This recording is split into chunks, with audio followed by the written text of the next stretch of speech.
kita, dan pastinya teman-teman harus jujur ya di bagian ini. Jangan sampai rumah tetangga kita foto sebagai rumah kita biar kitnya lulus, nanti nggak berkah teman-teman.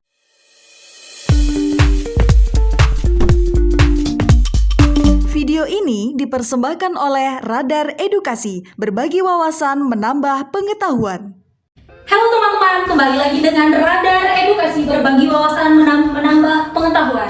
Oke, kali ini membahas tentang berkas dokumen beasiswa KIP kuliah setelah lulus. Nah, KIP kuliah itu apa sih? KIP kuliah itu adalah salah satu program beasiswa yang diadakan oleh pemerintah untuk mahasiswa lulusan SMA sederajat.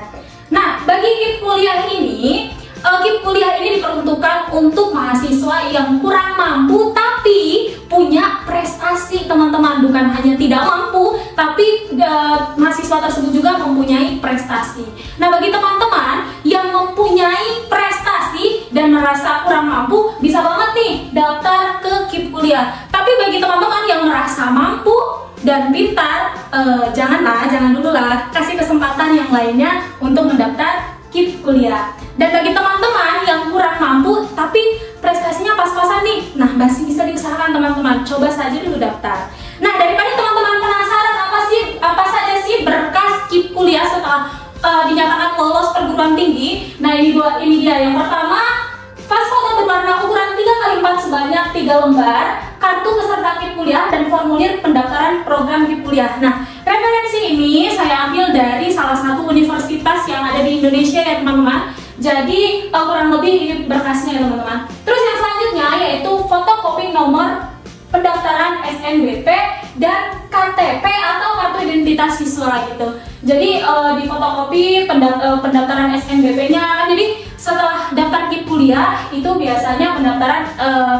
SNBP melalui akun yang sudah ditunjukkan, yang sudah diarahkan oleh sekolah biasanya teman-teman. Nah, itu di fotokopi. Nah, selanjutnya fotokopi surat tanda kelulusan SKHU jika sudah ada, surat keterangan lulus, dan rapor semester 1 sampai dengan 5 yang dilegalisir oleh kepala sekolah. Nah, jadi teman-teman, untuk jalur prestasi ini kita hanya mengajukan rapot dari semester 1 sampai semester 5 saja teman-teman. Jadi itu juga dibawa teman-teman, dipersiapkan berkasnya ketika ingin melengkapi pemberkasan KIP kuliah teman-teman.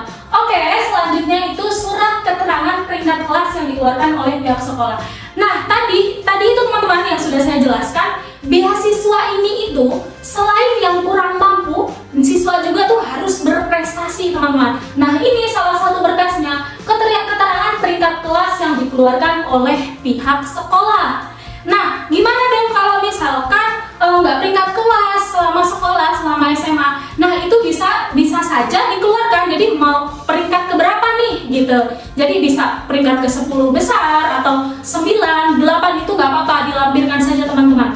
Nah, oke, selanjutnya itu piagam atau sertifikat prestasi dan ekstrakurikuler paling rendah peringkat 3 di tingkat internasional, nasional, provinsi, kabupaten atau kota yang dilegalisir oleh kepala sekolah. Nah, jadi teman-teman di bagian piagam atau sertifikat prestasi ini, nah itu ada beberapa penilaian teman-teman. Nah, jadi tergantung tingkat apa di situ mendapatkan prestasi tersebut. Nah, di situ ada tingkat internasional. Tingkat internasional itu biasanya paling besar, 4 biasanya poinnya. Tingkat nasional itu biasanya 3, tingkat provinsi itu biasanya 2, tingkat kabupaten itu biasanya 1. Nah, bagi teman-teman, jangan asal ikut lomba teman-teman. Biasanya yang dibutuhkan dalam pemberkasan KIP kuliah ini, itu lomba-lomba yang diselenggarakan secara resmi oleh perguruan tinggi, oleh sekolah, oleh dinas, instansi-instansi lainnya. Tapi kan zaman sekarang banyak ya teman-teman, perlombaan-perlombaan yang memang lombanya itu abal-abal ya, nemu di Instagram, nemu di Facebook, itu bisa jadi itu tuh disingkirkan gitu, tidak dibutuhkan pada saat pemberkasan KIP kuliah gitu teman-teman. Yang sangat dibutuhkan itu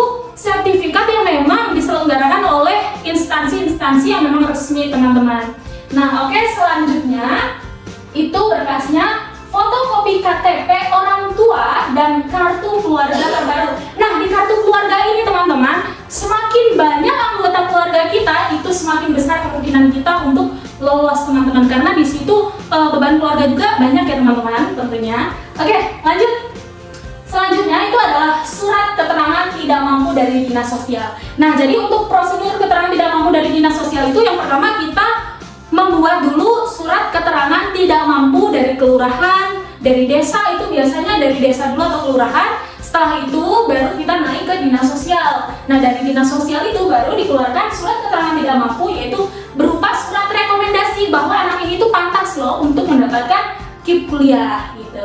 Oke, selanjutnya itu fotokopi kartu KIP atau PIP, kartu penerima program PKH Gakin terdaftar sebagai penerima bantuan pangan non tunai yang dikeluarkan pemerintah. Nah, jadi biasanya kalau yang udah keterima KIP atau PIP atau bantuan lain sebagainya itu biasanya sudah terdata di DTKS ya teman-teman. Jadi biasanya sudah dipastikan itu tergolong sebagai masyarakat yang memang kurang mampu gitu. Jadi insya Allah kalau untuk bagian ini itu untuk pemberkasan keterangan tidak mampu, kalau memang sudah punya KIP, PIP, kartu penerima program bantuan dari pemerintah, itu biasanya sudah dijamin orang itu memang tidak mampu, sudah didata di DTKS-nya. Nah, bagi gimana dong kalau misalkan nggak punya KIP kuliah? Nah, teman-teman nanti boleh simak video selanjutnya. Itu kita akan bahas tentang kalau misalkan nggak punya KIP atau kartu penerima program bantuan lainnya, itu gimana sih? Apakah masih bisa daftar KIP kuliah? Nanti kita akan bahas di video selanjutnya, teman-teman. Oke, selanjutnya surat keterangan penghasilan orang tua atau wali dapat dibuktikan kebenarannya yang dikeluarkan oleh kepala desa atau kepala dusun, instansi tempat orang tua bekerja, tokoh masyarakat. Nah, jadi salah satu berkas KIP kuliah ini surat keterangan penghasilan orang tua. Untuk apa sih? Untuk dipertimbangkan ini tuh termasuk golongan mampu atau tidak gitu.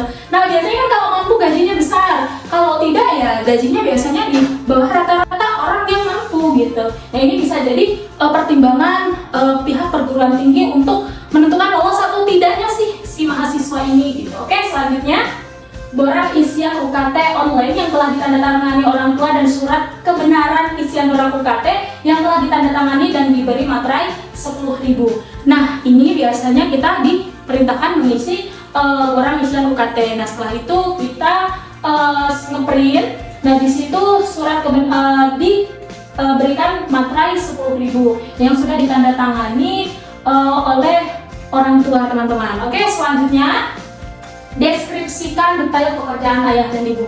Nah, ini deskripsikan ini biasanya di akun KIP kuliah itu saat kita daftar kita sudah diperintahkan untuk mendeskripsikan pekerjaan ayah dan ibu. Jadi bisa kita kopas saja itu dari akun KIP atau bisa kita print itu dari akun KIP. Nah, bisa kita lampirkan di berkas KIP kuliah ini. Oke, selanjutnya foto berwarna bersama orang tua atau wali di depan rumah, dan foto berwarna rumah tampak depan, ruang tamu, ruang keluarga, kamar tidur, dapur rumah, kamar mandi.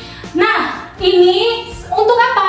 Jadi untuk tahu keadaan kita di rumah, ekonomi kita, rumah kita, orang tua kita, dan pastinya teman-teman harus jujur ya di bagian ini. Jangan sampai rumah tetangga kita foto sebagai rumah kita biar KIP-nya lulus, nanti nggak berkah teman-teman. Nah, oke, selanjutnya itu fotokopi STNK mobil dan motor yang dimiliki, fotokopi rekening listrik, telepon, air selama 3 bulan terakhir, dan fotokopi pembayaran PBB terbaru. Untuk apa sih suruh melampirkan berkas seperti ini? Nah, fotokopi STNK mobil dan motor. Nah, jadi kalau kita semakin banyak mempunyai kendaraan, itu kita bisa digolongkan sebagai orang yang mampu, teman-teman. Jadi itu untuk melihat kita tuh mampu apa enggak sih, makanya suruh melampirkan data-data yang tertera di sini gitu. Terus fotokopi rekening listrik. Kalau pemakaian listrik kita sebulan sampai 3 juta, 5 juta, ya itu mah udah orang kaya namanya ya teman-teman ya.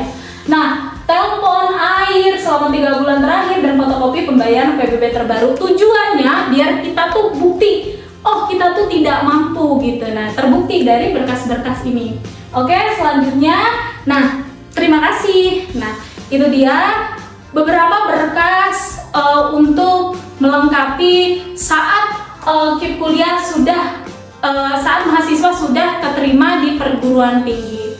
Nah, bagi teman-teman, jika ada berkas-berkas yang lainnya yang masih kurang, silakan boleh komen di bawah ini. Sekian dan terima kasih.